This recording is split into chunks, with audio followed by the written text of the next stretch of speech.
इथे जीव तोडून तोडून हेच सांगायचा प्रयत्न चालला आहे माझा, की कसं मी स्वतःच्याच पायावर स्वतःच दगड मारून घेतलेला आहे. नवरा चांगला बोलत होता बरं का, "चल बाई तुला नवीन मिक्सर घेऊन देतो." पण नाही, 4 पैसे वाचवायला गेले आणि गावी माझा लग्नातला ठेवलेला असलेला मिक्सर घेऊन आले. आता हाही चालेना, तोही चालेना, अशी पंचाईत झालेली आहे माझी.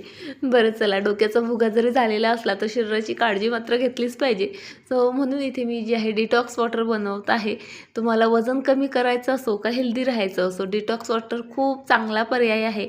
आणि आजचं टार्गेट आहे तो म्हणजे हा कबर्ड. खूप स्पेस आहे बरं का यामध्ये, पण सामान इतकं अस्ताव्यस्त ठेवून होतं की एक टाचणी ठेवायलाही जागा नव्हती.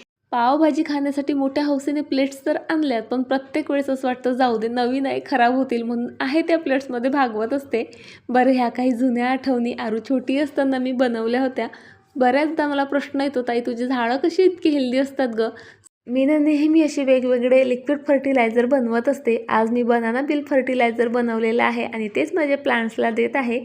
लिक्विड फर्टिलायझर बनतातही लवकर आणि त्याचे रिझल्टही लवकरच मिळतात. चला, बाय.